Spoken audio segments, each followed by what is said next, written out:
মুহূৰ্তৰ পিছতেই দুলিয়াজান ক্লাবত আহি উপস্থিত হ'বহি কেন্দ্ৰীয় মন্ত্ৰী সৰ্বানন্দ সোণোৱাল আৰু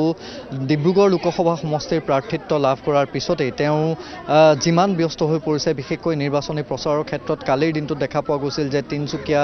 ডিগবৈ মাৰ্ঘেৰিটাকে ধৰি বিভিন্ন অঞ্চলত তেখেতে বিজেপিৰ যিসকল কৰ্মকৰ্তা সেই বিজেপি কৰ্মকৰ্তাসকলৰ সৈতে তেখেতে ৰণনীতি প্ৰস্তুত কৰিছে তেখেতলোকক গৈ লগ কৰিছে আৰু সমান্তৰালভাৱে অসম গণ পৰিষদৰ মিত্ৰদল অসম গণ পৰিষদৰ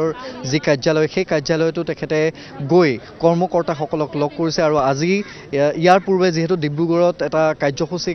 তেওঁ অংশগ্ৰহণ কৰি ইয়ালৈ পোনে পোনে আহিছে আৰু টেঙাখাটৰ পৰা তেওঁক বাইক ৰেলীৰে আদৰি লৈ আহিব আৰু ইয়াৰ যি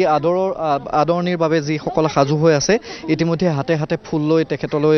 তেখেতক অভিবাদন জনাবলৈ তেখেতক স্বাগতম জনাবলৈ ইয়াত ৰৈ আছে আমি দেখিছোঁ ঝুমুৰৰ দল ইয়াত সাজু হৈ আছে বিহু দল ইয়াত দেখিছোঁ আমি বিহু দল সাজু হৈ আছে গতিকে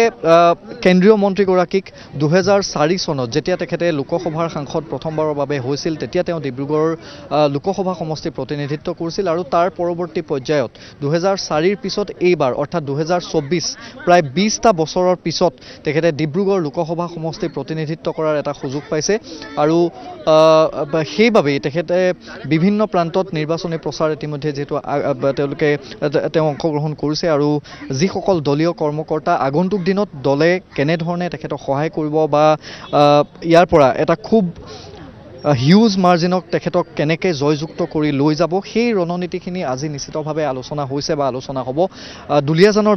বিজেপি বিধায়ক তেৰছ গোৱালা ডাঙৰীয়া আছে আমি ইতিমধ্যে তেখেতৰ সৈতে কথা পাতিছিলোঁ আৰু কিছু মুহূৰ্ত বাকী তাৰপিছতেই যিহেতু কেন্দ্ৰীয় মন্ত্ৰীগৰাকী আহিব ইয়াৰ পূৰ্বেও আমি আপোনাৰ সৈতে কথা পাতিছিলোঁ কিন্তু প্ৰসংগটো হ'ল যে প্ৰায় 20টা বছৰৰ পিছত ডিব্ৰুগড় লোকসভাক তেওঁ পুনৰবাৰ আনুষ্ঠানিকভাৱে ডিব্ৰুগড় লোকসভাৰ সমষ্টিক তেখেতে প্ৰতিনিধিত্ব কৰিবলৈ আগবাঢ়িছে বা প্ৰাৰ্থিত্ব লাভ কৰিছে গতিকে এই ক্ষেত্ৰত ৰণনীতি আজি মূলতঃ কেনেধৰণে তৈয়াৰ কৰা হ'ব আৰু আজি আলোচনাখিনি কেনে পৰ্যায়ত হ'ব চাওক ভাৰতীয় জনতা পাৰ্টি ৰাষ্ট্ৰীয় সমিতিৰ নিৰ্দেশ মৰ্মে ৰাজ্যিক সমিতিয়ে নিৰ্বাচনী বতৰণি পাৰ হ'বৰ কাৰণে সকলো ৰণনীতি প্ৰস্তুত কৰি আজি 6 মাহৰ আগৰ পৰা আমি এক্টিভ হৈ আছোঁ আমি কৰ্মপথাৰত নামি গৈছোঁ আমাৰ সকলো কাৰ্যকৰ্তা এটা বিৰাট ইচ্ছুক যে সৰ্বানন্দ সোণোৱালক কেতিয়া ওচৰত পাম সৰ্বানন্দ সোণোৱাল আমাৰ সৰ্বানন্দ সোণোৱাল সকলোৰে আনন্দ সৰ্বানন্দ সোণোৱাল আমাৰ ওচৰত কেনেকৈ পাম কেনেকৈ এটা চেল্ফি উঠাম কেনেকৈ আমি অকণ ফুল ছটি আমি সকলোৱে ব্যস্ত সেইকাৰণে আমি এতিয়া কণ্ট্ৰল কৰিব লগা হৈছে এতিয়া মানুহ ইমান বেছি হৈ গৈছে যে আমাৰ জেগাও নাইকিয়া হৈ গৈছে আৰু ইয়াতো আমি বহুত থিয় কৰাইছোঁ মই ভাবোঁ যে সৰ্বানন্দ সোণোৱাল ডাঙৰীয়া নিজে এক অনুষ্ঠান সৰ্বানন্দ সোণোৱাল ডাঙৰীয়া সকলোৰে আৱেগত আছে সকলোৰ হৃদয়ত আছে গতিকে মই সৰ্বানন্দ সোণোৱাল প্ৰাৰ্থিত্ব পাই ডিব্ৰুগড় লোকসভা সমষ্টি আমি আৰু অধিক কষ্ট কৰিবলৈ অধিক পৰিশ্ৰম কৰি আমি যাতে লোকসভা নিৰ্বাচনত জয়যুক্ত কৰিব পাৰোঁ তাৰ কাৰণে সকলো পৰ্যায়ৰ একেবাৰে বুথ কমিটিৰ পৰা আৰম্ভ কৰি মণ্ডল সমিতিৰ সকলো প্ৰস্তুত আছোঁ আজি আৰু এটা ভাল খবৰ আছে যে কংগ্ৰেছৰ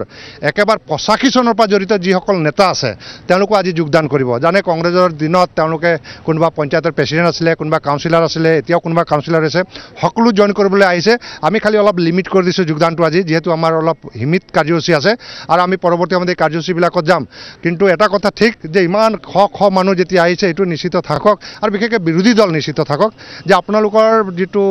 সিকিউৰিটি মনি যাতে বাজেয়াপ্ত নহয় তাৰ প্ৰতি আপুনি চিন্তা কৰি যাতে এবাৰ ইলেকশ্যন আপোনালোকে নেখেলাই ভাল কাৰণ সংসদীয় গণতন্ত্ৰ ৰাষ্ট্ৰত সকলোৱে ৰাজনীতি কৰাৰ অধিকাৰ আছে কিন্তু আপোনালোকৰ যদি সিকিউৰিটি মনি যদি বাজেয়াপ্ত হয় তেতিয়াহ'লে আপোনালোকৰ দৰে লিডাৰ বিশেষকৈ যিসকলৰ নাম আহিছে এইবিলাক অতি মানে কি দুখজনক আৰু লাজজনক কথা হ'ব কিন্তু মই ভাবোঁ অসমৰ ৰাইজ শান্তি বিচাৰিছে উন্নয়ন বিচাৰিছে শান্তি আৰু উন্নয়ন সমান্তৰালভাৱে গৈছে উন্নয়নৰ সুনামি আৰম্ভ হৈছে মই ভাবোঁ এই সুনামি কোনো কাৰণত ৰখি নাথাকে আমি এই সুনামিতে আমি সকলোকে একেবাৰে তুলসী পানীৰ দৰে ছটিয়াই ধুই লৈ যাম আৰু গংগা স্নান কৰাই নৰেন্দ্ৰ মোদী ডাঙৰীয়াক তৃতীয়বাৰৰ কাৰণে প্ৰধানমন্ত্ৰী বিপুল মেজৰিটিৰে প্ৰধানমন্ত্ৰী হ'ব আপুনি এটা কথা উল্লেখ কৰিছে যে বিৰোধীৰ কথাটো কৈছে আৰু বিৰোধীৰ ক্ষেত্ৰত য'ত মই ইতিমধ্যে আপোনাক সুধিছিলোঁ যে আপোনাৰ সমষ্টিটোত 1,69,000 ভোটৰ ভিতৰত প্ৰায় 60,000 চাহ জনগোষ্ঠীৰ ভোট আছে আৰু বিৰোধীৰ এজন প্ৰাৰ্থী যাৰ পিতৃ প্ৰায় 8 বাৰকৈ বিধায়ক চাহ জনগোষ্ঠীকে প্ৰতিনিধিত্ব কৰা গতিকে সেইটো তেনেকুৱা ধৰণৰ কিছু ফেক্টৰ কেতিয়াবা আহিব পাৰে বুলি আপুনি ভাবে নেকি চাওক বিশেষকৈ আপ পাৰ্টি আপ মানে আৰু আপে এইটো নিজৰ নহয় হিন্দীত আপ মানে বেলেগক কয়তো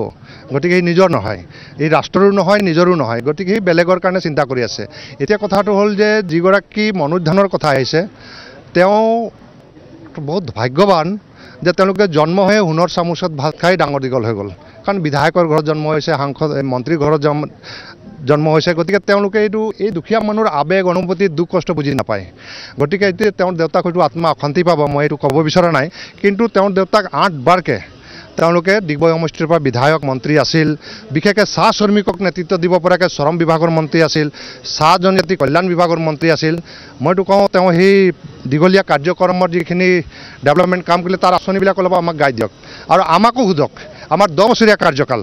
ভাৰতীয় জনতা পাৰ্টি নৰেন্দ্ৰ মোদী ডাঙৰীয়া 10 বছৰীয়া কাৰ্যকাল আৰু সৰ্বানন্দ সোণোৱাল ডাঙৰীয়া 5 বছৰ কাৰ্যকাল হিমন্ত বিশ্ব শৰ্মা ডাঙৰীয়া 2.5 বছৰ কাৰ্যকাল আমি এটা যদি কৈ যাম মোক আধা ঘণ্টাতকৈ বেছি লাগিব গতিকে মই ভাবোঁ প্ৰত্যেকজন লাভাৰ্থী আজি এইখন চৰকাৰৰ পৰা লাভ পাইছে আৰু বিশেষকৈ চাহ বাগিচাৰ মানুহবিলাক জানে তেওঁলোকে স্বাধীনতা দিনৰ পৰা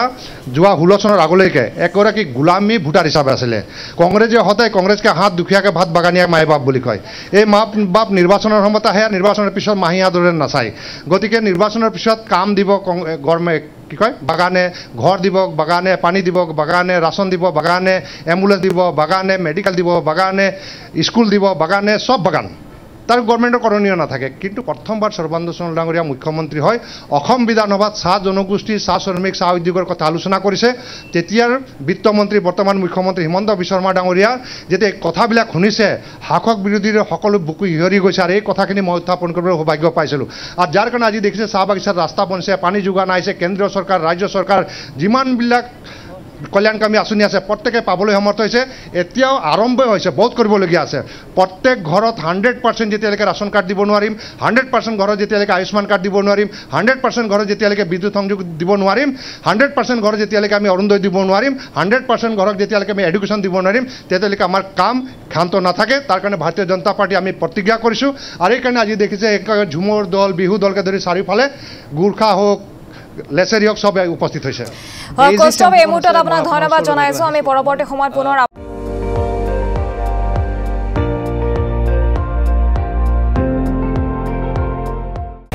আপুনি চাই আছে ND24